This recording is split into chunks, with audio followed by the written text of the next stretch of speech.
Hey everybody, it's me, Daniel Hutchins, and today we are doing a late night video. Now, I know I said I was going to start late night videos at 12 a.m., but there's now an exception. I'm now doing it at 10 p.m., but you get the ideas.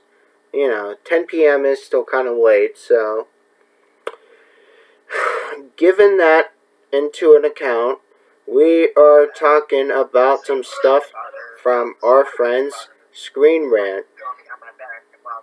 So today from Screen Rant, we are going to be talking about Teenage Mutant Ninja Turtles. That's what the whole argument is.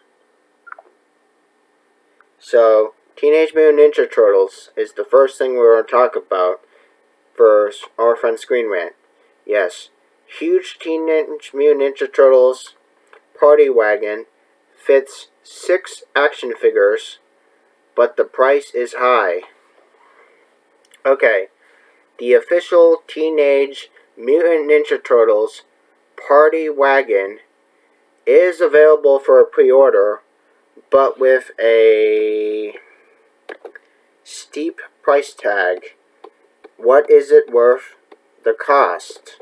Now this is 35 minutes ago, guys. Okay, so the Teenage Mutant Ninja Turtles Party Wagon is officially up for pre-order, but at a pricey cost.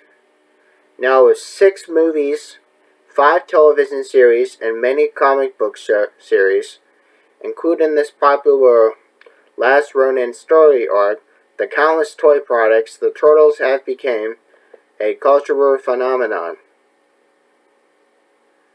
Whatever form they take. Now, the Teenage Mutant Ninja Turtles follow the adventures of reptilian brothers Michelangelo, Donatello, Leonardo, and Raphael. They battle against the evil Foot Clan, Shredder, and a rogue gallery of villains, with the help of mentor Master Splinter, journalist April O'Neil, and vigilante Casey Jones. We already know that, so the market for Ninja Turtles toys has been extremely popular all the way back since the late 1980s. Now, according to a 1991 report from the Los Angeles Times, the Turtles have made $1.1 billion. Yep. So, and that was considered a drop in sales.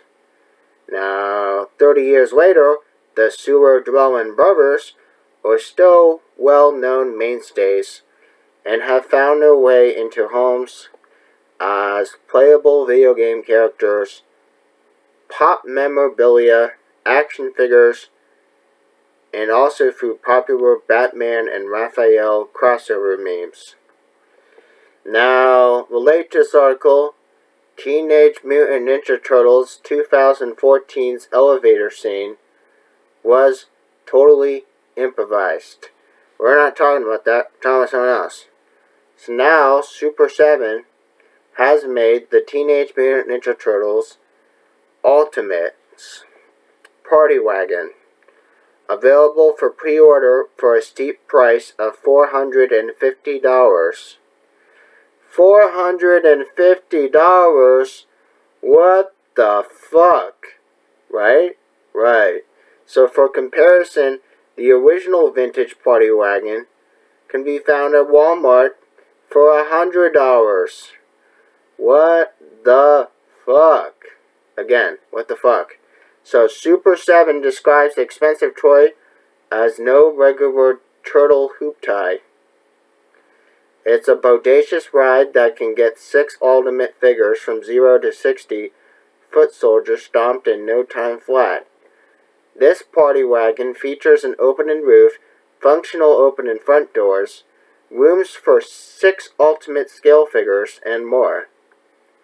And you can check out photos below here on our friend ScreenRant.com. Again, it has every single fucking thing you're ever gonna need. So yeah. Don't mind that. That's just the freaking thing just blowing up. But, yeah. There's all your accessories. Yeah. And it is crazy. All these photos are cool, too. Yeah. Yeah, I don't know. People just blown me up. I'm probably just gonna put it back on priority only. This is fucking ridiculous. Okay. What the fuck. Hold on. We're gonna put on focus assist, alarms only. There. Now I have it fixed. But anyway, these photos of the Teenage Mutant Ninja Turtles vehicle is actually very fucking awesome. Again, check it out here on Screen Rant. It is really cool. So yeah, it's really cool. It's down to all the details. And it's really awesome. So, of the top of its features, the wagon also includes 4 turtle headwear accessories. However, the Teenage Mutant Ninja Turtle figures are not included in this offer. What the fuck? So you have to buy the turtles separately from the car. That's fucking dumb. But anyway, Super 7 also offers a payment plan for the party wagon and has consisted of a 25% non-refundable down payment and 3 remaining payments to be paid every 2 weeks. Shipping included, of course. The party wagon's available for pre-order until December 14th, just in time for the holiday season. Oh my freaking god. So, this party wagon should satisfy any long-standing Teenage Mutant Ninja Turtle fan. Now, where the Turtles have no stranger to bizarre merchandising, the buyers must ask if the party wagon is worth $450. Ultimately, though, it comes down to the buyer's choice. However, there are other cheap versions of the party wagon to choose from anyone who needs to satisfy their turtle mania. Oh my gosh. So anyway, that is what's so crazy, is a $450 Teenage Mutant Ninja Turtles party wagon, which fits 6 action figures, and it has all your accessories. And that's fucking crazy if you ask me. Now we're going to go back to Screen Rant exclusives. Okay. So now we're going into Spider-Man again. So No Way Home art imagines Doctor Strange fighting with Spider-Man team. So now, Spider-Man No Way Home fan art has imagined an action scene with Doctor Strange fighting alongside all the Spider-Man. Okay. So Spider-Man No Way Home fan art has hit the webs, showing a team up between Doctor Strange and all 3 of the Spider-Mans. Doctor Strange will team up with MCU Spider-Man in theaters on December 17th. Directed by John Watts and directly followed events of Far From Home. At the end of his last solo outing, we know that he was unmasked and was framed for murdering on Mysterio. This has led to Spider-Man No Way Home, which will also see Peter turn to Doctor Strange to play with the magic of the multiverse in order to make the world forget his superhero personality. Now, the resultant fallout would bring him to conflicts with various villains of other Spider-Man franchises, such as Doc Ock and Green Goblin. Possibly William Dafoe, but unconfirmed. What the fuck do you mean it's not unconfirmed? You should fucking have your details already set, man. Like, seriously. Is it William Dafoe or not? Like, seriously. Get to the fucking program already. But okay, so the latest article. Michael Keaton's confusion over his Spider-Man role is a problem. But we're not talking about him. We're talking about someone else. Oh my frickin' god, I went too fast down the page. But anyway, with the release of Eternals now in the review, Marvel fans have their new sights on Spider-Man No Way Home as the next major Marvel movie. Quite the fuss has been made about the possibility of all the previous live-action Spider-Man actors entering the MCU to star alongside Tom Holland. Now, such as released fan art from Instagram has imagined the team-up between 3 Spider-Man and Doctor Strange could look like. You can check this out below. Again, there's a photo. You can see it on Instagram, and you can also see it here on ScreenRant.com. Okay. You with me so far? You with me so far? Good. Oh, fucking people blowing the fuck up. I gotta just turn off my Facebook or something, because they're not gonna leave me alone. Okay, so that image shows quite the team up for what's ostensibly the solo movie for an MCU hero. Now, it shows Doctor Strange standing shoulder to shoulder with all the different Spider-Mans, all wearing their suits from their franchise. Maguire and Garfield and Holland. Now, all have beat up and tattered looks in their outfits, suggesting that this image is meant to take place after a battle, presumably maybe with the Green Goblin, as his pumpkin bomb can be seen in Andrew Garfield's hands. Now, this image has obviously should generate quite a bit of excitement among all the Marvel fans. Given that said, it is said that still worth remembering that nothing has been confirmed from this time, but it has established the Spider-Man villains from the past films are going to show up.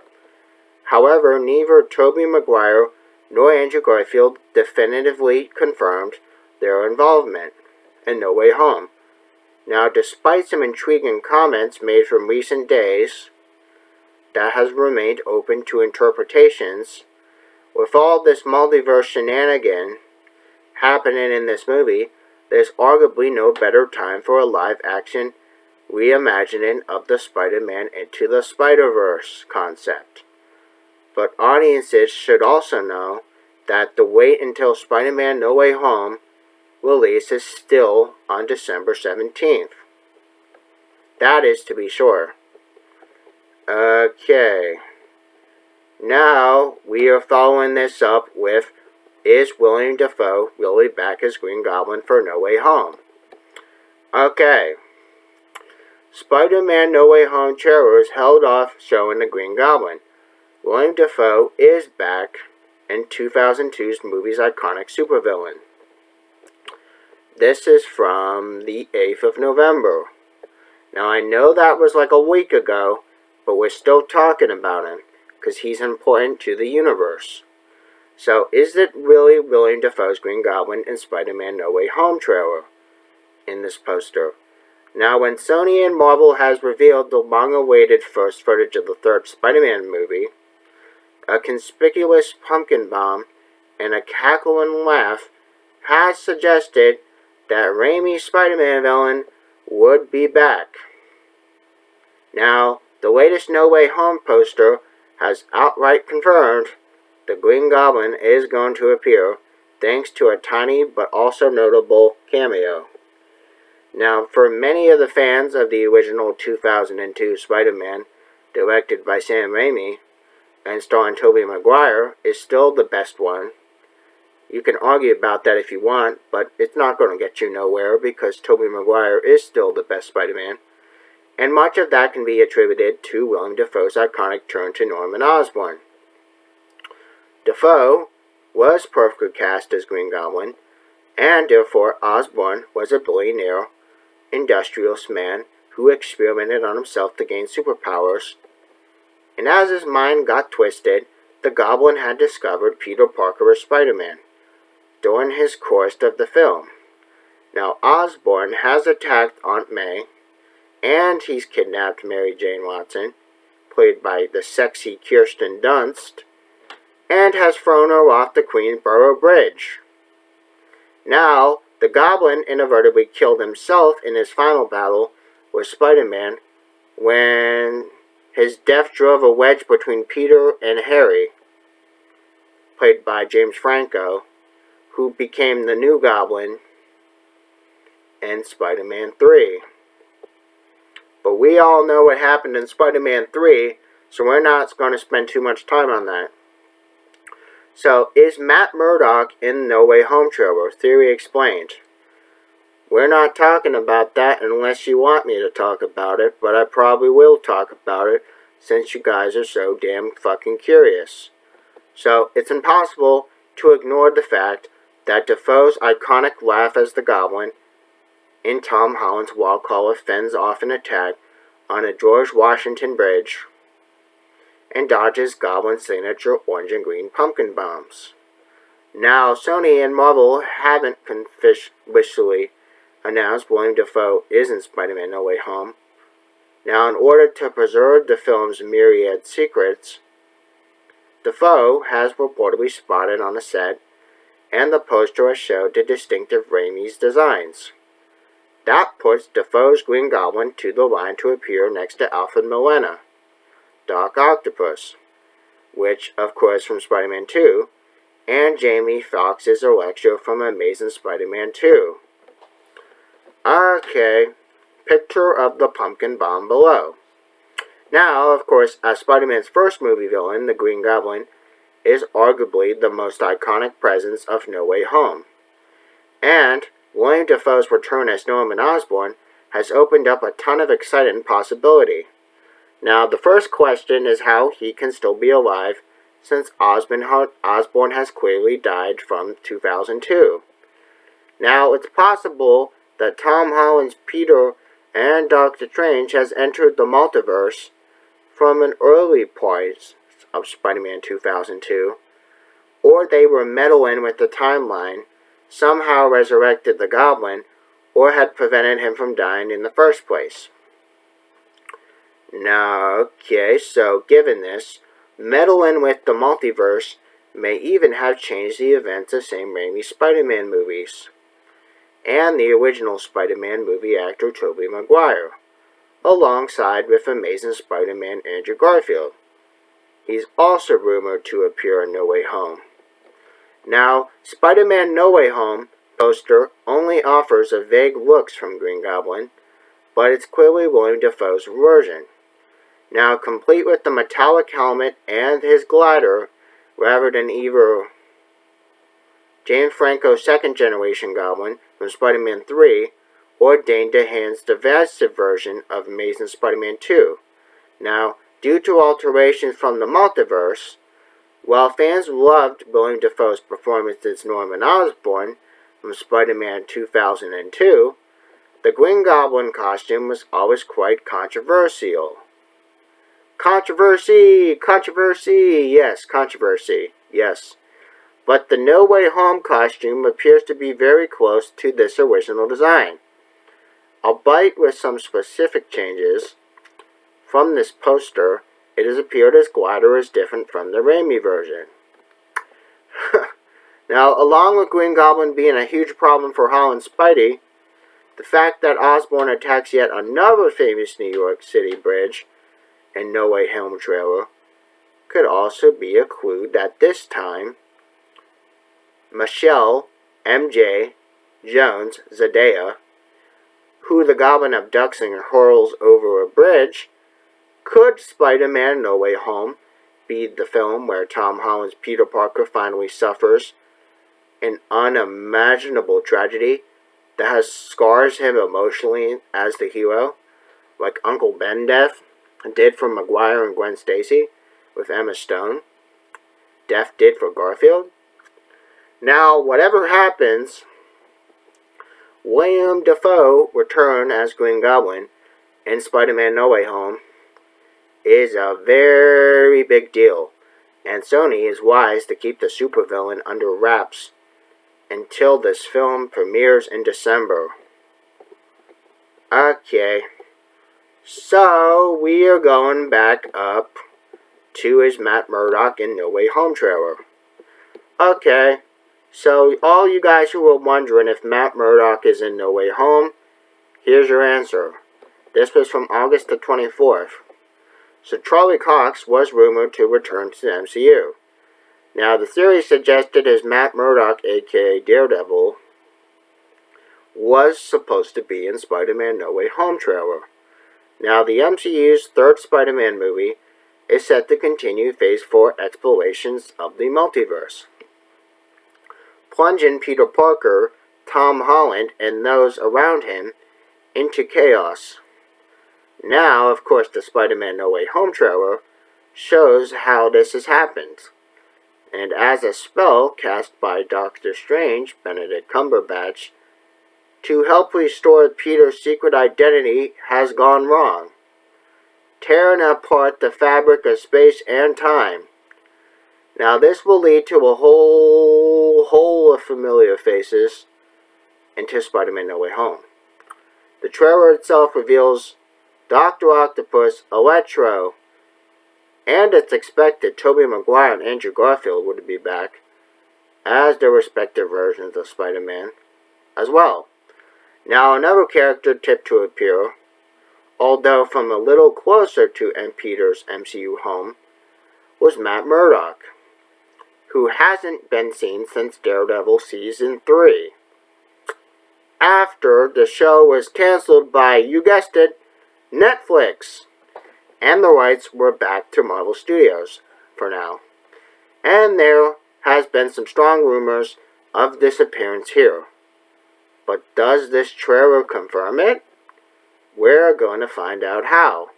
So the latest article, how Raimi's Dr. Octopus returns in Spider-Man No Way Home. But we already talked about Dr. Octopus in a video already. You can check that out on my channel already. Because I already talked about Dr. Octopus.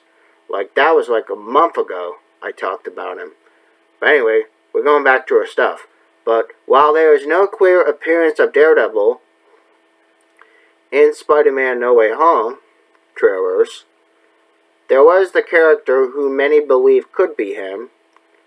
Now, from earlier in the trailer, Peter is being questioned at the police station, and there is a figure in a white shirt and a black tie, whose face was largely unseen, glimpsed only from a side profile from the distance, and then in a much clearer shot, but the face not in the view, it's led to be speculation that it was Matt Murdock. Now, unfortunately, as things have stance, it is impossible to confirm either way whether he is or isn't Daredevil. But some of these pieces do fit. Okay, so Matt Murdock is in Spider-Man No Way Home. Then, most likely reason would be as Peter's lawyer.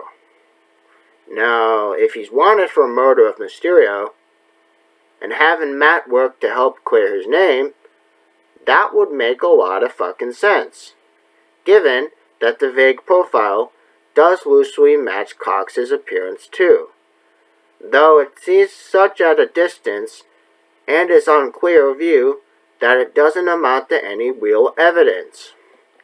And likewise, the shirt and the arms certainly can be his, but it's hard to be certain.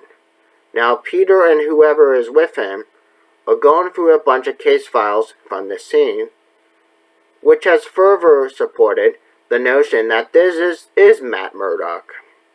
Although, the way he quite aggressively throws them down, while not completely out of his character, could mean this person is instead questioning Peter rather than serving as his lawyer.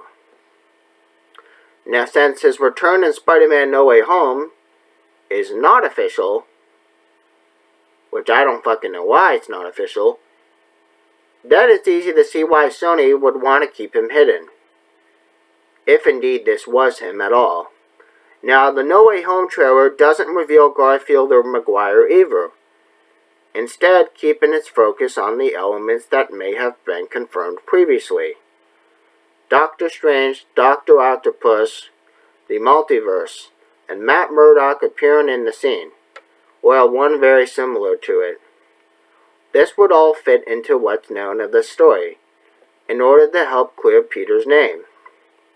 And this will undoubtedly be the huge deal if and when it is revealed. But there is no certainty that is or indeed isn't him in the trailer. Again, we don't know if it's him in the trailer, but we think it's him in the trailer. Okay, now we go into details about Garfield and Maguire again. Okay, August 24th again. So the open secret that Tobey Maguire and Andrew Garfield are appearing in Spider-Man No Way Home, so why didn't the trailer have showed them? Now, the Spider-Man prequel is one of the most anticipated films in all of Phase 4. Given this, excitement has been building. And finally, Marvel and Sony have released the first Spider-Man No Way Home trailer. Again, featuring Tom Holland's Spider-Man and Doctor Strange. This confirmed reports the multiverse would be the major part of the film. And even though it features a return of Dr. Octopus, the trailer doesn't show everything. Now, though previous Spider-Man actors, Tobey Maguire and Andrew Garfield, were strongly rumored to be associated with this production, swinging their way in the MCU as variants, now of Spider-Man from different timelines. Now, some actors from Spider-Man No Way Home have been even stopped trying to pretend they're not in it. But with Mr. Dell and J.B. Smoove excitingly talking about his love to see Tobey Maguire working with Tom Holland. The Spider-Verse team-ups really is one of Hollywood's worst kept secrets. Now, the latest article, why Mysterio would still be important in No Way Home despite his death. We're not talking about that right now unless you want me to talk about it. But given this is such an open secret, why doesn't the trailer from Spider-Man No Way Home confirm Maguire and Garfield different version of Spider-Man? Well, that's a good question. Now, important to remember, the trailer release was literally the beginning of the market of the film. And as such as it archives exactly what it needs to do, it also explores the consequences of Spider-Man identity has been revealed at the end of Far From Home, explaining that the MCU connection to the multiverse shows a lot of interaction between Spider-Man and Doctor Strange. Now, essentially, this trailer lays foundations of this movie, just for what the first trailer had to do. But Marvel and Sony would be wise to hold shots of Garfield and Maguire back from the second phase of the marketing, closer to the release date, when they will actually have a greater impact. Now, especially given everybody is expecting them in the movie anyway.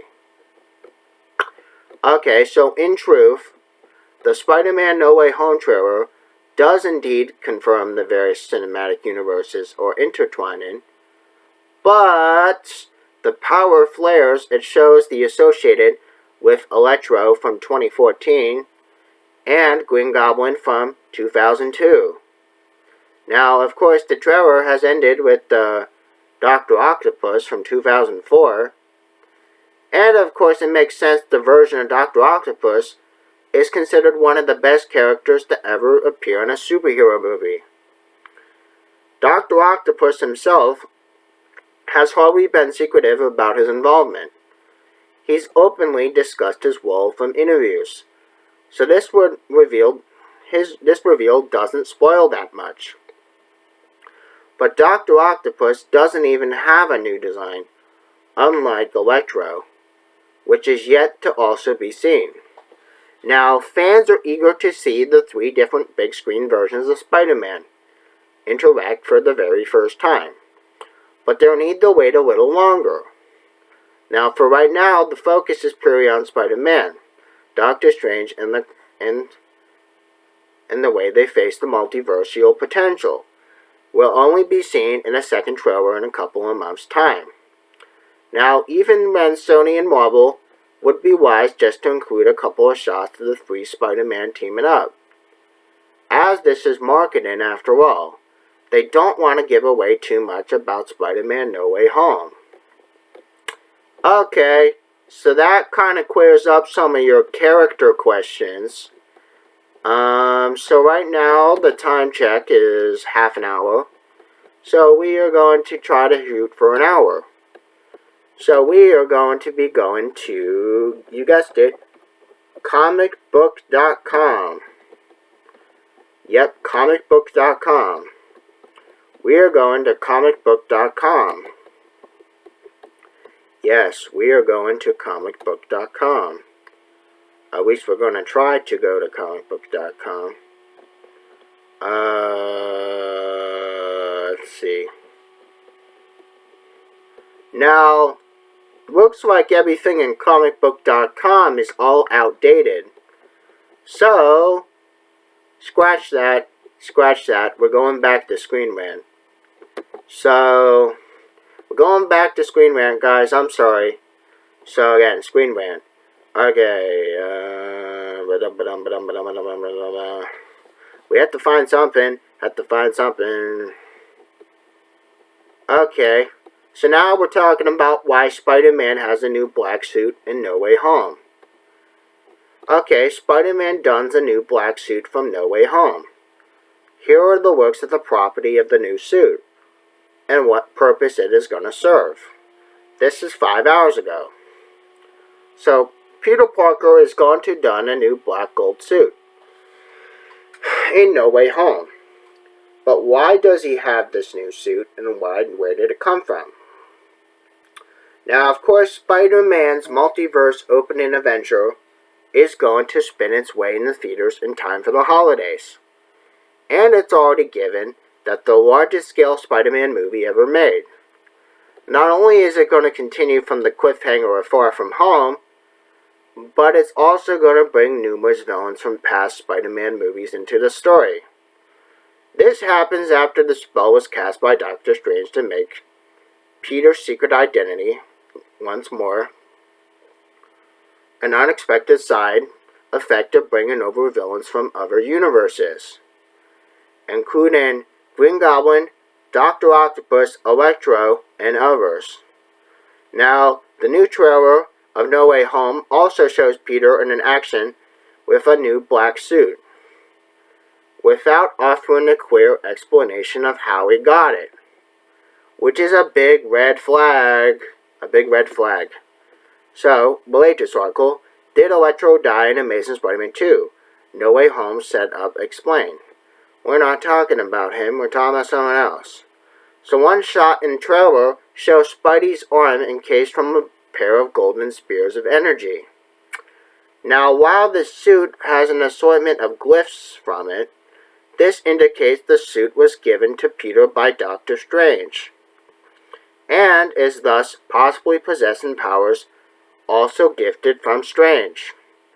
Now, with the conflict of No Way Home having a metaphysical origin, we may also have given the suit to Peter as a tool to help him throughout the events of his new movie.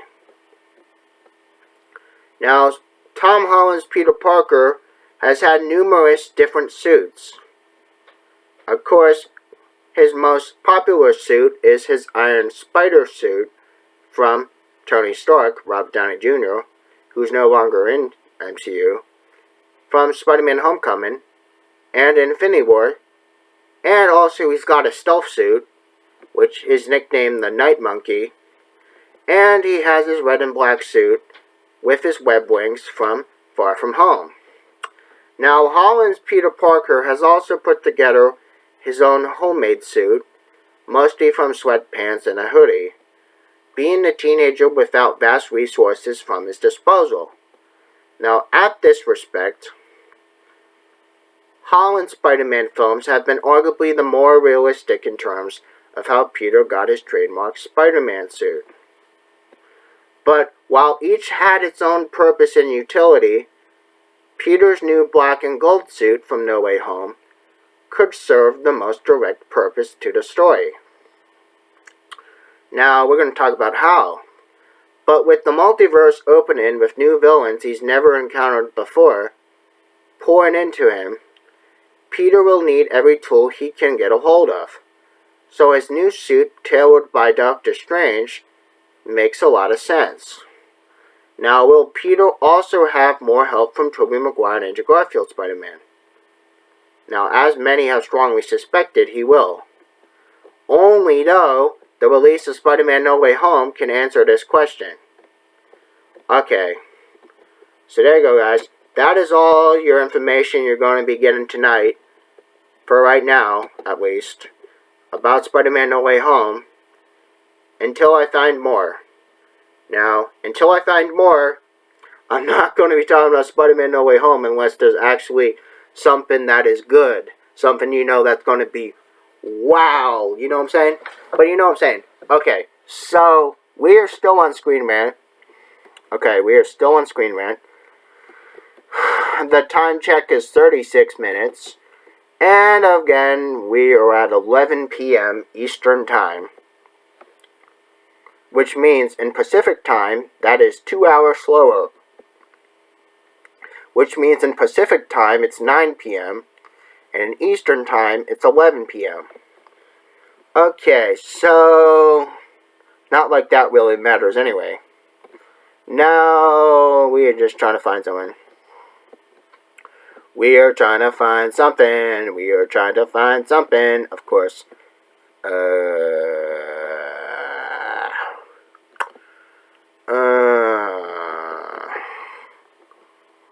Okay. So now we are going to talk about The Flash. Yes, The Flash. I know I just talked about The Flash just the other day, but this is important, because Flash has a new season.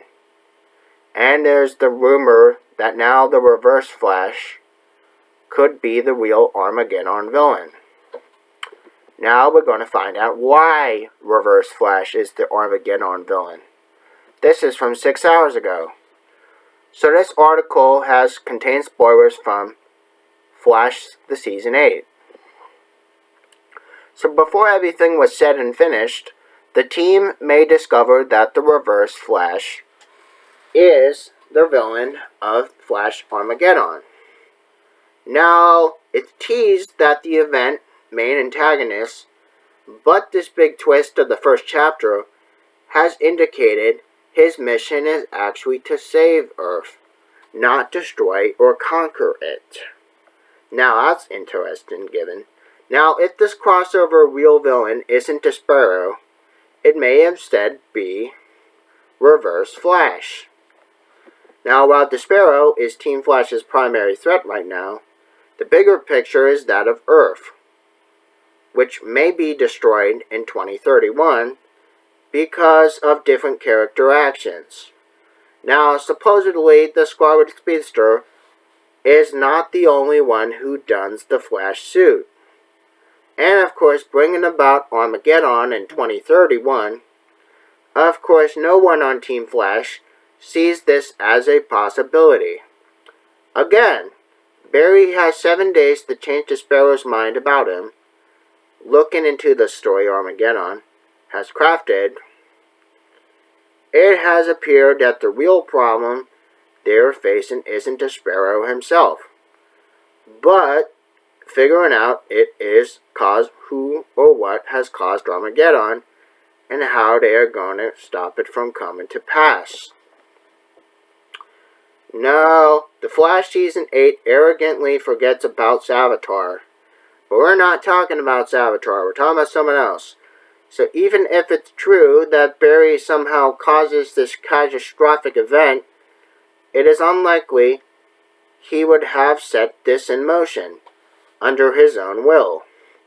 Now instead, it is revealed that the Reverse Flash was the real villain behind Armageddon.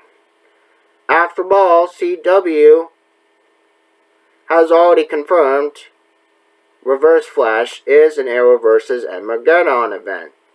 So, given this information now, he indeed plays the role in the story. Now, being the crossover true antagonist could very mean what it is. Again, plus it would fit with his motivation. Transforming Barry into the Earth's greatest villain. Would sound like a plan he would like. Well, not really, but in this twisted way it would be. Okay, so Reverse Flash has always hated Barry. And he has holded grudges against him. And was likely made stronger by humiliating defeat in Season 7. Now, much to his shock and surprises, now discovered during their fight, his speed could no longer compare to Barry's. However, this doesn't mean Barry should count him out of the Flash Season 8, because he is in the Flash Season 8. And when Reverse Flash returns in Armageddon, they may find out that he's the one who engineered the planet destruction into the future we know as 2031. Or at least they say 2031. But, okay. So as for how he could be the mastermind behind this, it is possible that in years going ahead, that he will find a way to corrupt Barry's Speed Force, thus turning him evil, or it may be his way of impersonating Barry. In a way, he's been wearing his face for years. Okay, so Reverse Flash has this plan and could be perfect revenge against Barry from the Flash Season 8. Now, if he has succeeded, it would also mean that he has single-handedly destroyed Barry's reputation as a hero and has made him into a villain. Now, since his goals have always been more than ruining Barry's life and beating him in physical combat, this could be ideal revenge schemes for characters like Reverse Flash. Now, if Reverse Flash is the real villain behind Armageddon, putting to blame on Barry and kicking off his battle with Despero, this would erase any lingering doubt he has and always will be Barry's greatest enemy in the Arrowverse. Okay, so there you go, guys. That clears up some information about Armageddon, who the real villain is. It is Reverse Flash. Yes, Reverse Flash. You know how Reverse Flash is. He's really freaky crazy. Again, freaky crazy. Like freaky crazy, not frickin' crazy. I say freaky crazy. But you know what I mean. But anyway, yeah, so we're already 42 minutes in this video. So I think I'm going to wrap this up real quick. And then I might do another late night video in a few hours. And the next late night video is probably not going to be nearly as long as this one. But, again, right now, I have simultaneously playing two things on my TV. I'm playing Hannah Montana on one of my TVs, and I'm playing Impractical Jokers on my other TV. Again, I have them turned off on no volume, so it doesn't break copyright rules. Because if it breaks copyright rules, I'd be in big trouble. You don't want to see that. So, again, that is why I always keep the videos on mute when I am doing article discussions. Again, rules are rules. I have to follow them, because YouTube is like that sometimes. Okay, so, on a side note, guys, I hope you guys enjoyed the content. Hope you guys enjoyed learning about what you can see for Spider-Man. And also me talking about Reverse Flash. Let me know what you guys' thoughts are. I need to hear what you guys' thoughts are. And again, you have an awesome night. Bye.